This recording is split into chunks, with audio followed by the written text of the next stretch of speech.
Pois é, o Eduardo Bolsonaro chutou o balde. Falou: quer saber? Que Tarcísio que se dane, com ou sem apoio do meu pai, com ou sem o apoio do Bolsonaro, estou aqui para 2026 e pronto. Rapaz, isso deu uma repercussão lá em Brasília e a gente vai falar um pouquinho sobre isso. Santiago Penha também fez um discurso digno de um estadista lá na ONU, muito mais impactante e interessante do que o do Lula, não tenha dúvida sobre isso. Agora, uma coisa chamou atenção, uma ligação misteriosa do senhor Luiz Inácio Lula da Silva antes de chegar nos Estados Unidos, antes de encarar o Donald Trump. Também teve o discurso do Hugo Mota, disse que é todo machão, corajoso, não tenho medo do tal do Donald Trump, não. Será mesmo? Tem também, né, uma fala aqui muito impactante, né, da chefe de diplomacia dos Estados Unidos sobre o Brasil. Enfim, tem muita coisa. Nós vamos falar sobre o Alan dos Santos, tem muita coisa para a gente debater aqui. Seja muito bem-vindo, é um prazer enorme estar aqui com você, debater um pouquinho mais sobre a política como ela é, política, geopolítica. Então, muito obrigado pela confiança. Bora começar de matéria já com o Eduardo Bolsonaro? Então, bora para cima. Vamos lá, pessoal. Matéria do Goiás 246. O Eduardo Bolsonaro disse que será candidato até contra o Tarcísio, e mesmo que não tenha o apoio do Bolsonaro. Lembrando para vocês que dois partidos já convidaram o Eduardo Bolsonaro. Na verdade, um partido, que é o PRTB, já fez o convite oficial, o outro foi o convite de um dos integrantes do partido, que é o Jeffrey Chiquini, para o Eduardo Bolsonaro comparecer, né, ao Partido Novo, estar junto com o Partido Novo. O deputado federal Eduardo Bolsonaro disse a mais um interlocutor que será candidato a presidente da República, com ou sem o apoio de Jair Bolsonaro. Ele tem afirmado que vai sair do PL e se filiar a um partido menor para se lançar à sucessão de Lula. Pois é, se o Eduardo Bolsonaro não ficar inelegível, pode ter certeza que ele vai dar trabalho. E eu, particularmente, é a minha opinião pessoal, viu?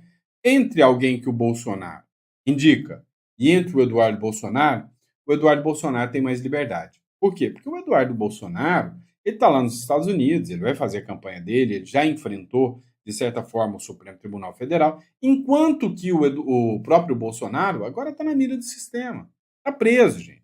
E é lógico que ele vai ser coagido a apoiar, que é o sistema quer.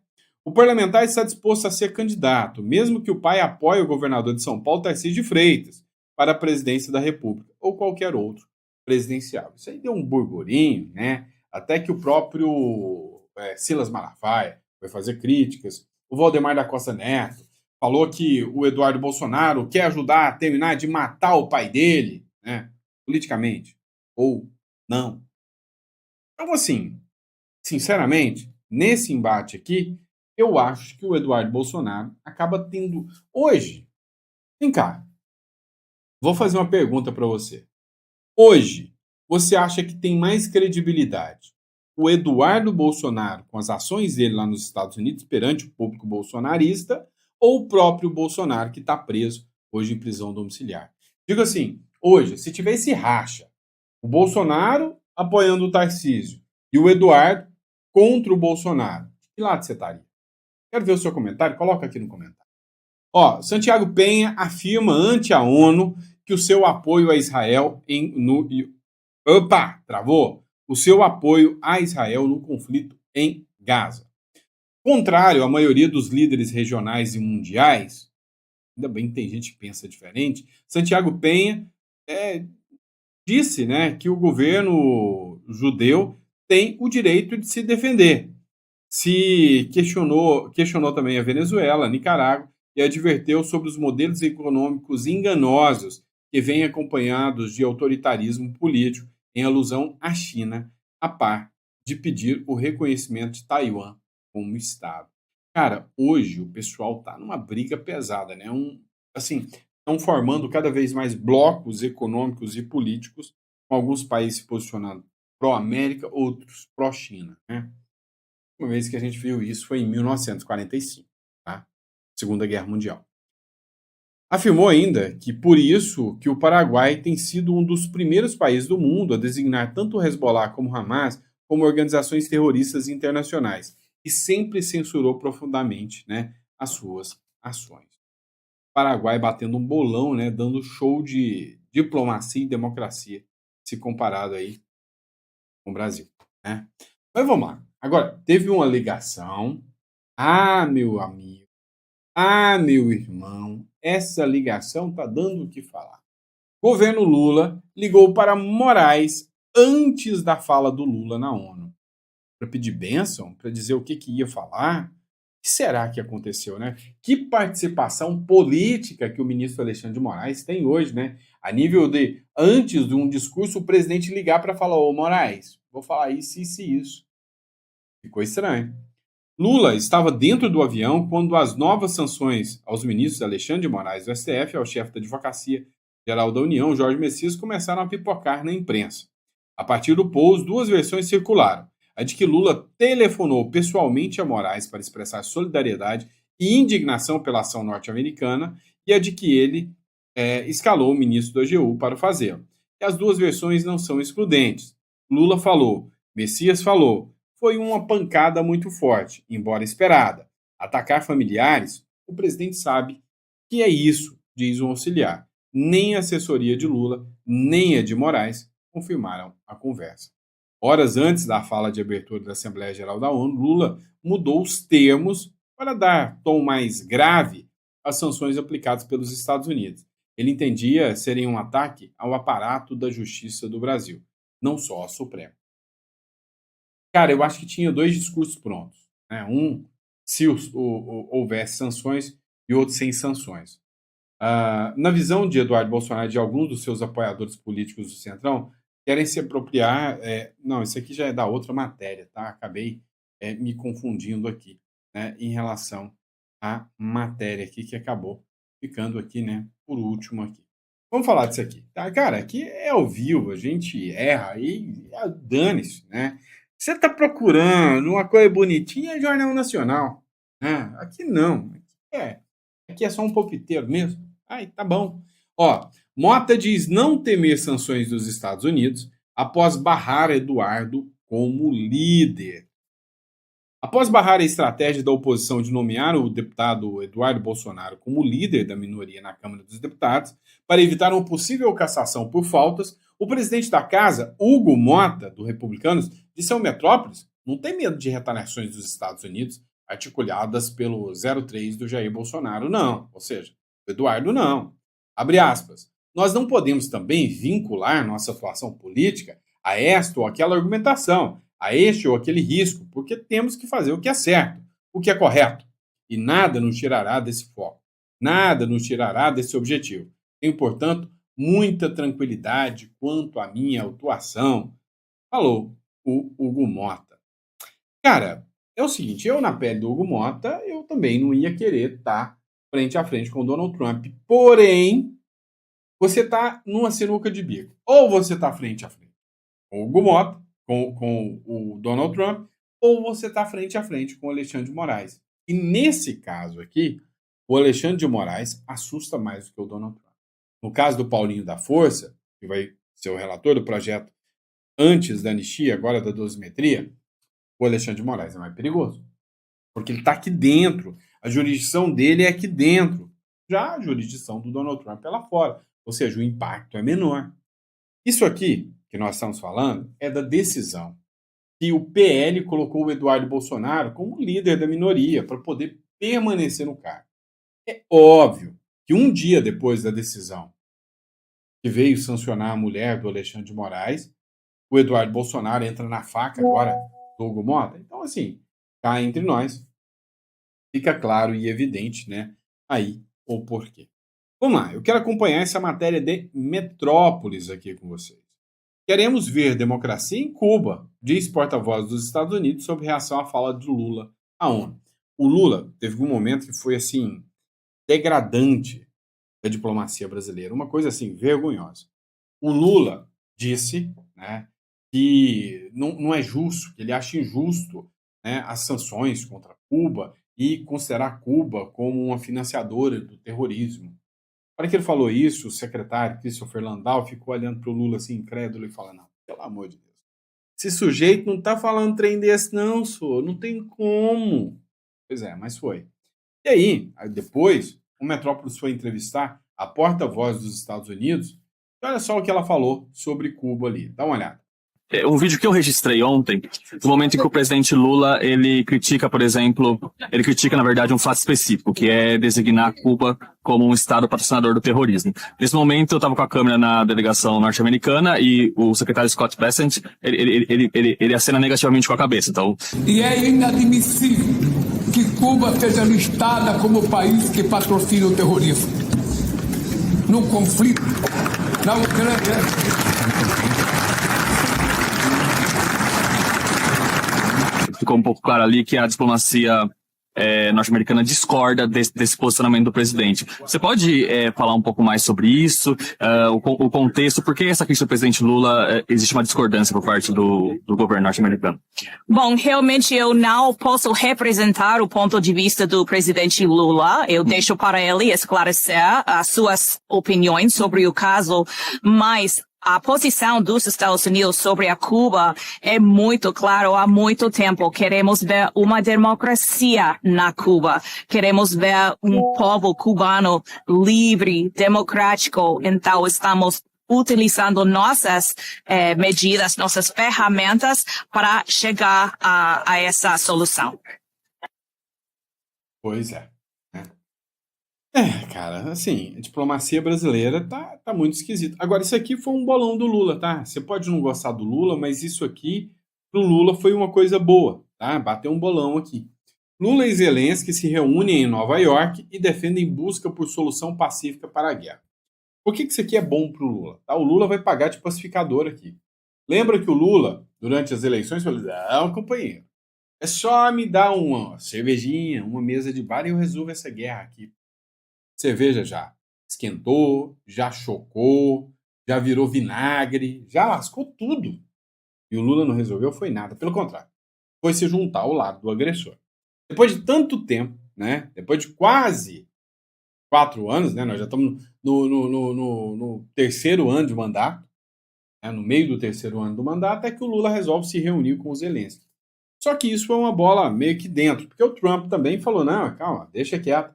Que daqui uma semana também essa briguinha aí do Zelensky com o Putin eu resolvo. O Trump não deu conta de resolver, o Lula não deu conta de resolver. Agora, o Zelensky elogiou pra caramba o Lula, né? Não, o Lula vai ser um nome forte para ir lá dialogar com o Putin e tal. Eu acho que é bravata, mas assim, o Lula saiu bem na foto. O presidente Luiz Inácio Lula da Silva se reuniu nesta quarta-feira em Nova York com o presidente da Ucrânia, Volodymyr Zelensky, a pedido do líder ucraniano. O encontro ocorreu durante a Assembleia Geral da ONU. Lula lamentou o sofrimento humano causado pelos mais de 3 anos de combates e reforçou sua convicção de que não haverá solução militar para o conflito. O presidente brasileiro declarou apoio ao processo de diálogo iniciado em Istambul e em maio, iniciado pelo Trump, e as conversas realizadas no Alasca e em Washington. Defendeu ainda maior envolvimento da ONU e afirmou que um entendimento sobre um cessar-fogo deveria ser o primeiro passo para uma negociação. E aí, o que pegou aqui, né, é que o Lula, nessa manifestação aqui, mostrou sinalização ao Zelensky, né? O Lula, que já vem tendo uma imagem bem desgastada aí, imagem não democrática, né, uma imagem bem desgastada perante, né, o cenário internacional, acaba agora entrando num novo discurso de que ele é democrático, tentando voltar a dialogar com democracias, depois de tanto tempo bajulando ditaduras. E aí vem uma publicação do Sóstenes Cavalcante. O Trump deve exigir que o Lula o encontre pessoalmente se o Lula fugir. Eita, que o Lula já falou que era o Alckmin que ia lá, talvez uma ligação, e o Trump falou, não, Lula, aqui. Eu conversava ontem com negociadores brasileiros, né, que estão envolvidos diretamente nas negociações. O que eu ouvi, né, que esse encontro, a equipe do presidente Lula, inicialmente, prefere de uma forma mais controlada. algo que você tenha maior segurança. Por isso, a defesa de um encontro por videoconferência, por telefone. Telefone vai ser muito ruim, teria que ser pelo menos videoconferência. Agora, tem um detalhe, segundo esse negociador, o presidente Trump pode preferir um encontro presencial, físico, lá em Washington. Neste caso, Lula tem de ir, e Lula quer ir, né? Com todo o risco que pode envolver uma reunião desse tipo, que o diga o Ramaphosa da África do Sul, que o diga Zelensky da Ucrânia, né, que enfrentaram situações constrangedoras ali nos encontros com Trump, mas a avaliação que o presidente Lula tem uma saia justa, tem uma habilidade política, capaz de enfrentar essas situações. Então, se for para ser um encontro pessoal, eu concordo com o Joel, acho que neste caso melhor, com todos os riscos que isso envolve, é melhor um encontro pessoal realmente, aproveitar essa janela que foi aberta. Mesmo porque, segundo esses negociadores, eles avaliam que não é só o Brasil que tem interesse nesse encontro, não. O próprio Trump tem também muita expectativa num encontro com Lula. Por quê? Segundo esse negociador ali, que fala diretamente com os técnicos americanos, a avaliação é a seguinte: na área técnica dos Estados Unidos, já existe uma avaliação que os Estados Unidos estão perdendo tempo em mudar, por exemplo, as tarifas para café e carne. Os dois produtos estão com preço em alta nos Estados Unidos. Café, as empresas americanas ainda tinham um estoque, esse estoque está acabando. Depois que esse estoque acabar, eles vão precisar importar um café bem mais caro do Brasil. O que já está caro vai ficar pior ainda. E por que eles precisam do café brasileiro? Porque para fazer o blend, a mistura no café que fica do agrado do paladar do americano, né? Então eles precisam do café brasileiro para isso. A carne também teve uma disparada de preço nos Estados Unidos, então o próprio Trump pode utilizar essa reunião com o presidente Lula para falar assim: vamos negociar? Olha, posso oferecer ali uma redução das tarifas de café e carne. Lembrando que, neste momento, o Brasil está até numa situação melhor para negociar, porque os exportadores brasileiros, tanto de café quanto de carne, já estão conseguindo outros mercados. Pois é, o que vai acontecer, né, na minha visão? O Lula vai recuar. Ele ainda tem medo. Por quê? Porque o Lula já falou: olha, não entra em negociação aqui em qualquer momento, em qualquer momento, a discussão sobre a decisão da soberania nacional, das decisões do judiciário brasileiro e da chance de manter o cara que vai ganhar de mim fora das eleições. Mas o Trump, pelo que eu já percebi, não está afim disso. Ele vai chegar e vai falar: olha, nós vamos sentar aqui. Vamos negociar? Vamos. Você vai tirar essa história de regulação das Big Techs. Você não vai taxar mais as Big Techs. Em troca, eu tiro parte das tarifas. Então, se o Lula falar que não, o mercado vai triturar o Lula. Aquele discurso de pró-soberania do Lula vai cair por terra. Então, eu acho que o Trump está disposto a negociar com o Lula. E o discurso vai mais ou menos nesse sentido. Não vai envolver o Bolsonaro.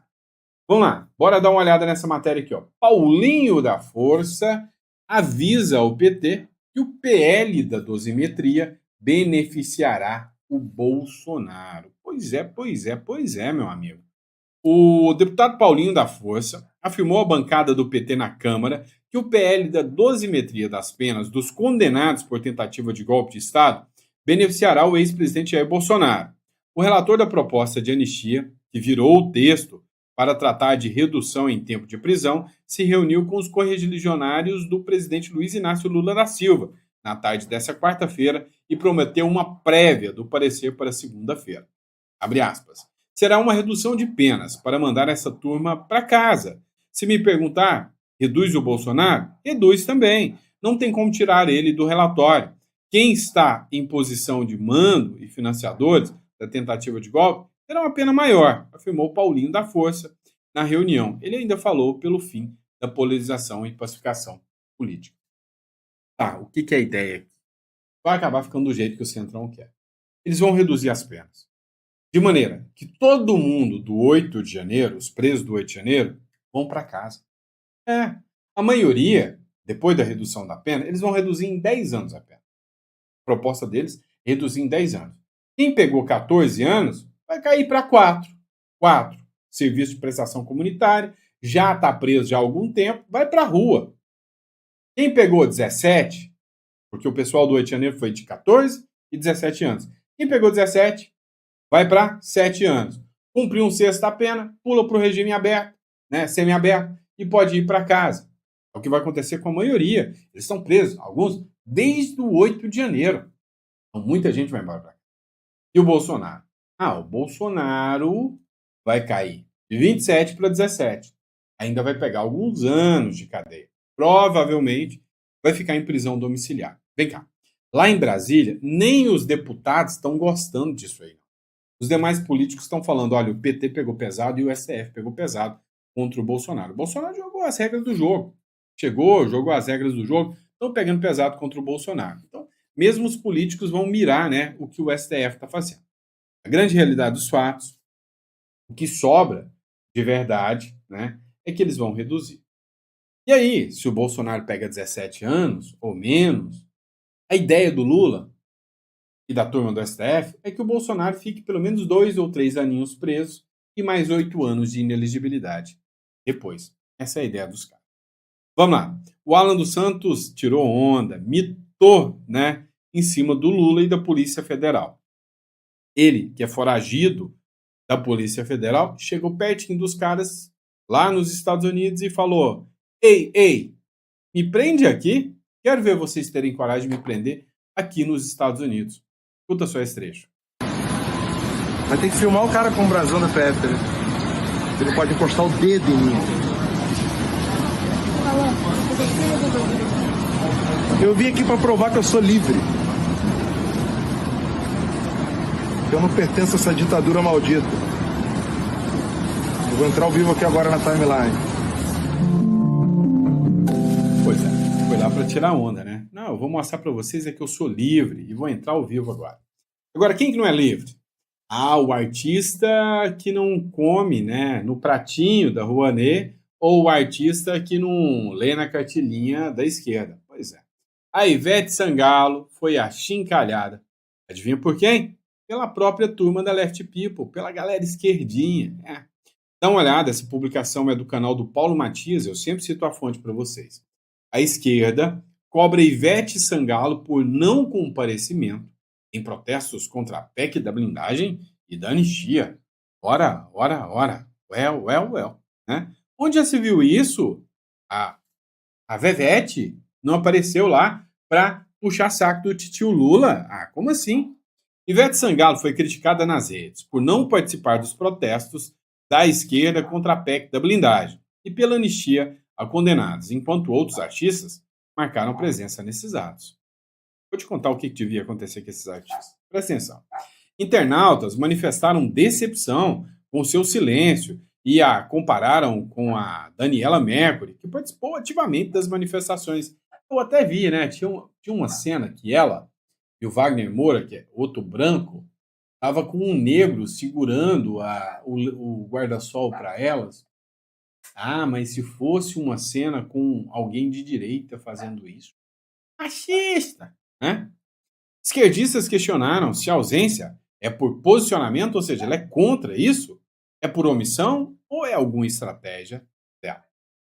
Agora, essa moda deveria ir para o Congresso Nacional. Bem que eu estou até com medo de dar palpite aqui, né?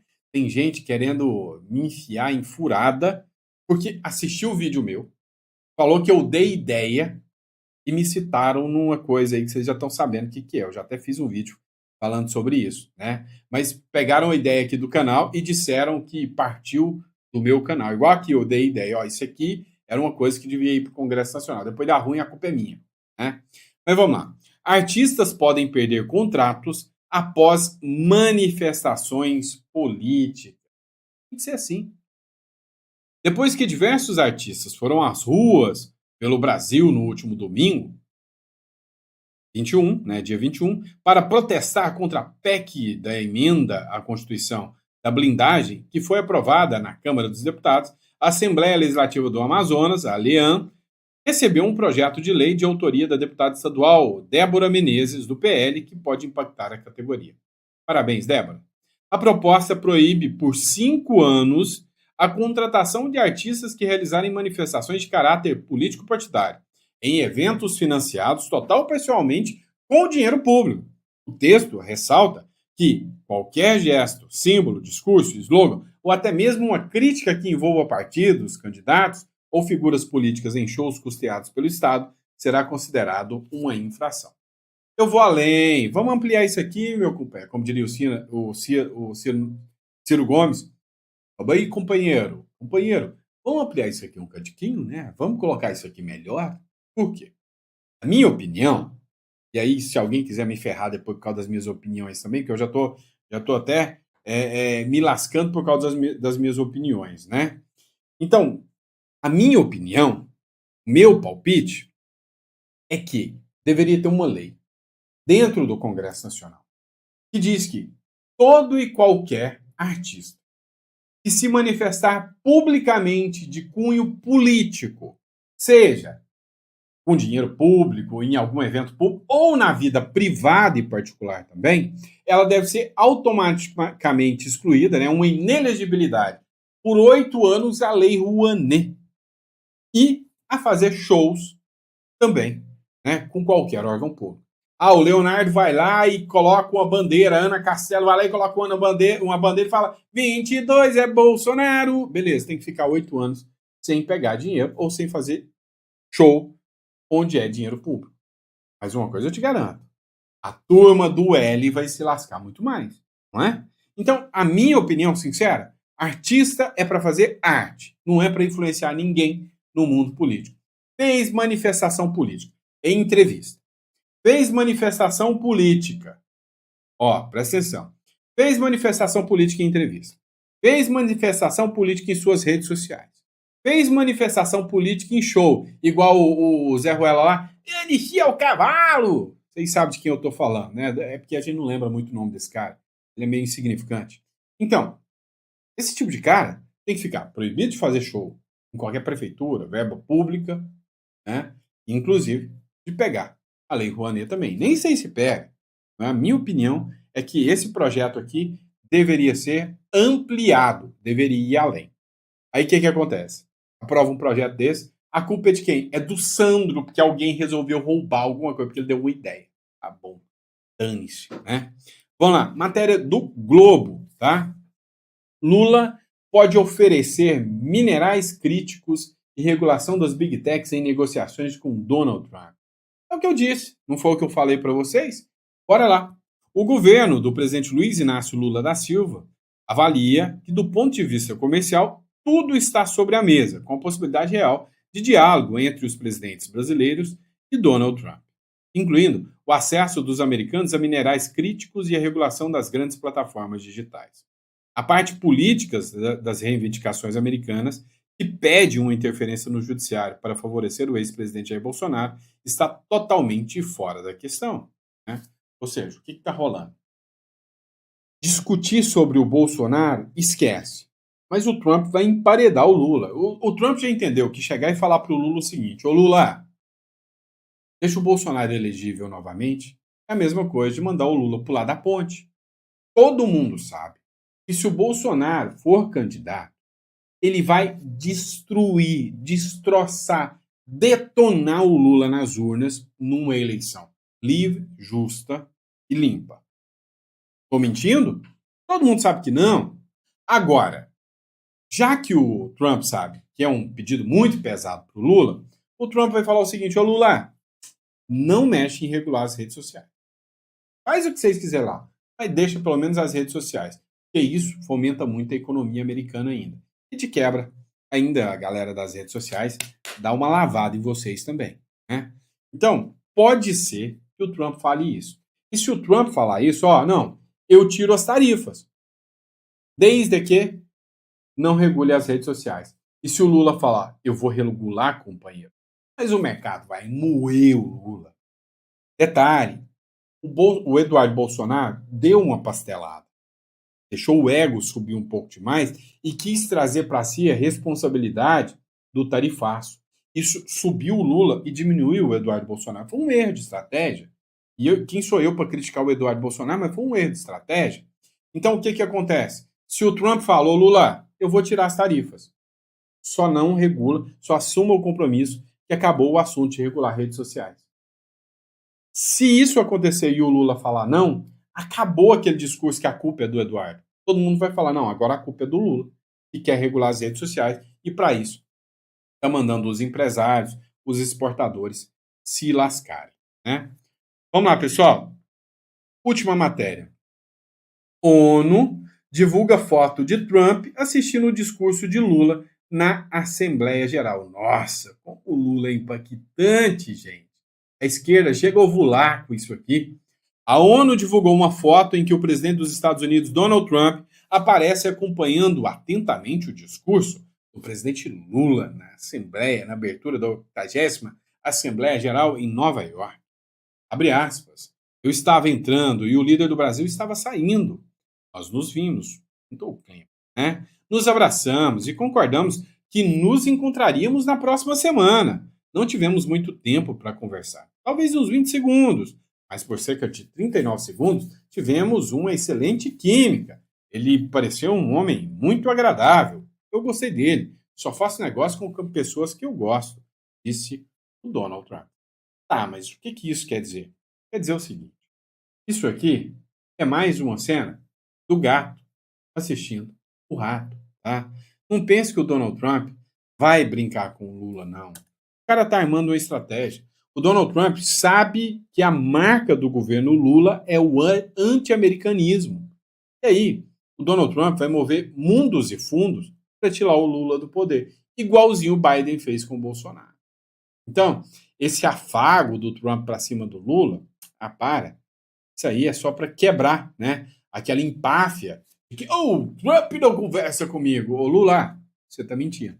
Ou seja, o Trump quebrou o Lula no meio do discurso do próprio Lula. Chamou tanta atenção que ninguém nem prestou atenção no discurso do Lula. Todo mundo só falava a fala do Trump. Pois é, né? Depois falam que o cara não é estrategista.